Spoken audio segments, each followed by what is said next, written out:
to unlock that, and that's going to require an interface between what we're doing on the recovery side and what we're doing on financial regulation and our banking policies. Angie Selden, who runs a company called Aris Virtual Solutions, explained, where are you, Angie? There you are. She explained how she's creating thousands of call and sales jobs, bringing jobs back to the United States that have gone overseas in the last several years. And she had some very specific ideas about how we could foster more of this reverse job migration, which we're going to take a look at. Which brings us to the export session. One of the things that obviously in a time of fiscal constraint that we're constantly looking for is how we can spur job growth here in the United States without spending a whole lot of government money. We're going to need to put public dollars in, but where can we find leverage? I think everybody agrees that expanding our exports has to be a priority, and this was the major topic when I traveled to Asia several weeks ago. During the session, as I understand it, we heard from Jim Hoffa about the importance of trade strategies that open markets. We heard from Boeing CEO Jim McCurney about the 22,000 small business suppliers that he relies on to make products, and underscoring the fact that if these suppliers, these smaller suppliers, aren't getting credit, it's very hard for him to build products for export. Bob Iger from Disney and other business leaders talked about how we can make our businesses more competitive, and some specific ideas were protecting intellectual property and tax policies to promote innovation here at home. Finally, we heard from a broad cross-section of thinkers about the urgent need for more effective worker training. And Randall Stevenson from AT&T talked about a successful partnership with San Antonio Community Colleges to train workers for jobs that the company is committed to bringing back from India.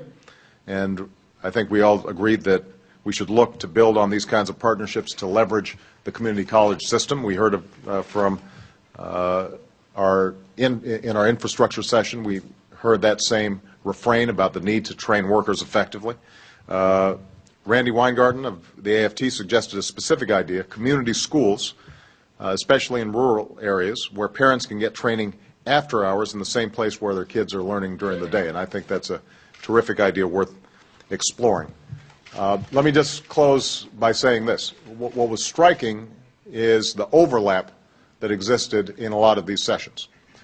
When we were in the clean energy section, there was an emphasis on how do we get small businesses and small contractors to get certified and get the financing needed to move forward and take advantage of these clean energy sector opportunities.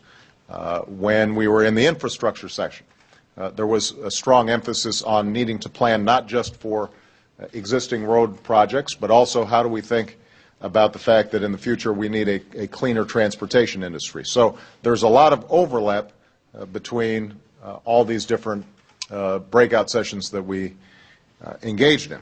And it underscores how, despite the fact that we had some breakout sessions, we're going to have to figure out how to break out of these silos and integrate these strategies if we're going to be able to get the most bang for the buck. So overall, we generated a lot of important ideas. Some of them I think we can translate immediately into administration plans and potentially legislation. What I want to do, though, is for the remaining part of this jobs forum, just to call on all of you and to see what kinds of ideas maybe I have not highlighted, things that really stood out in the sessions, or if you didn't have an opportunity to speak, but you've got this burning idea that is really going to set the world on fire. I want to make sure that you've got the opportunity to that you've got the opportunity to lay it out right now. So, yes, and please do me a favor and introduce yourself. Some of you, a lot of you I know, but not everybody in the room knows you. My name is David Barber from Barber Foods in Portland, Maine. One of the things that we spent a lot of time on was the regulation from our standpoint, and to your point about not creating regulations and realizing the unintended consequences of those. So that's very important to us as a small manufacturer of food in Portland, Maine. One of the things that I wanted to make sure that we didn't get out in my session was we employ 750 people. We're self-insured. We spend $4 million every year in health care, self-insured. And we develop programs to have our associates be healthier. We've avoided an extra cost this year of 10% in our rise. Normally it's 20%. We kept that down to below 10% by creating programs to keep our associates more healthy. And we are sharing those with anybody that will listen. So we want to make sure that. Well, this is not a plant, but let me just point out, obviously, the inefficiencies of our current health system are a drag on the economy and a drag on job growth.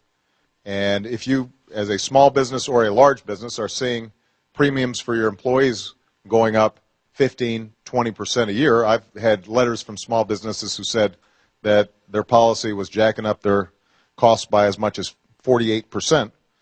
In those kinds of situations, you're not going to be able to invest in hiring that new worker because you're trying to keep the worker you got and provide them coverage. So it is very important, I think, for us to take steps both legislatively but also on the, in the private sector to improve prevention, improve wellness, bend the cost curve.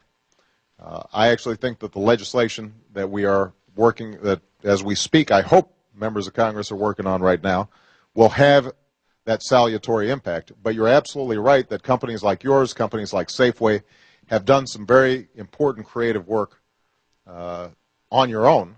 And the question is, are there ways that we can further incentivize those practices and spread the word to companies all across the economy that you can save money that in turn can be used to reinvest in your businesses?